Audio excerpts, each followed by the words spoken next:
নমস্কার, Ruby's life goes on চ্যানেলে আপনাদের সকলকে স্বাগত। কলকাতা কালীক্ষেত্র। কলকাতায় এত কালী মন্দির আছে, আর সেই মায়ের মহিমার কথা কি বলবো। আমি শ্যামবাজার চত্বরে আপনাদেরকে বেশ অনেকগুলি কালী মন্দিরের খোঁজ দিয়েছি আমার চ্যানেলে। আমি আমার চ্যানেলে মা ঘোমটা কালীর তথ্য আপনাদের জানিয়েছিলাম, যেটা শ্যামপুকুর থানার একদমই পাশে। এই মন্দিরটিও শ্যামপুকুর থানার খুব কাছেই অবস্থিত।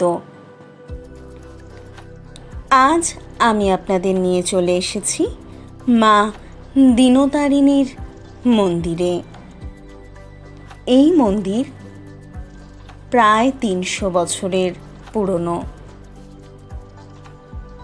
এটি তো আর নতুন করে বলার কিছু নেই যে তখন এই বাগবাজার বা শ্যামবাজারের এই চত্বরগুলি কেমন ছিল।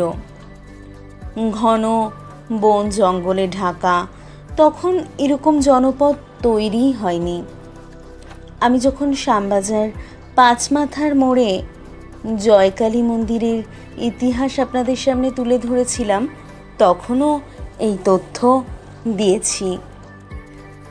এই মন্দিরও ৩০০ বছরের পুরনো। এরকম তো অবশ্যই মন্দির ছিল না, মন্দিরকে নবভাবে রূপায়ণ করা হয়েছে। আগে তো মন্দির ছিল একটি কুঁড়ে ঘর। এটি মায়ের মূর্তি। মা এখানে দক্ষিণা কালী। মায়ের পাশে আপনারা আরও কিছু মূর্তি দেখতে পাচ্ছেন, যেমন মা শীতলা আছেন, মা মনসা আছেন, মা ষষ্ঠী আছেন, বাবা পঞ্চানন আছেন। এছাড়া গ্রহরাজেরও মূর্তি আছে। তাছাড়া আরও নানা ঠাকুর রয়েছে। এই মন্দিরের ইতিহাস বলতে গেলে, এই মন্দির যোগীদের দ্বারা পরিচালিত ছিল। যোগীরাই এই মায়ের পুজো করতেন। কিন্তু মেদিনীপুরের একজন এই মন্দিরের বর্তমান যারা পূজারী আছেন, তাদের পূর্বপুরুষ স্বপ্নাদেশ পেয়ে এখানে আসেন এবং পরে এই মায়ের দায়িত্ব তিনি যোগীদের থেকেই পেয়েছিলেন। সেই থেকেই তার বংশের মানুষেরা আজও পুজো করে আসছেন।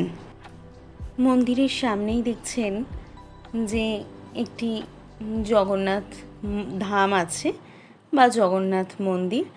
আসলে আমি যখন মন্দিরটিতে গেছিলাম তখন রথের সময় ছিল, তাই এত সুন্দর করে সাজানো রয়েছে। মন্দিরটি সকাল ৬টা থেকে দুপুর ১২টা পর্যন্ত খোলা থাকে, আর বিকেলবেলা ৫:৩০ ৬টা থেকে রাত ১০টা পর্যন্ত খোলা থাকে। এখানে ধুমধাম করে দীপান্বিতা অমাবস্যা, অর্থাৎ আমাদের সকলের যে কালী পুজো, সেটি মহা সমারোহে পালিত হয়। কিন্তু তাছাড়াও ফলহারিণী অমাবস্যার যে পুজো এবং রটন্তী কালী পুজো এখানে পালিত হয়।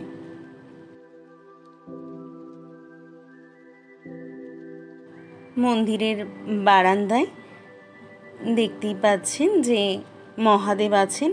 এছাড়া এই যে কাঁচের যে বক্সটি করা, এখানে বজরংবলী তো আছেনই, এবং প্রভু রাম, মা সীতা এবং ভ্রাতা লক্ষ্মণও বিরাজমান।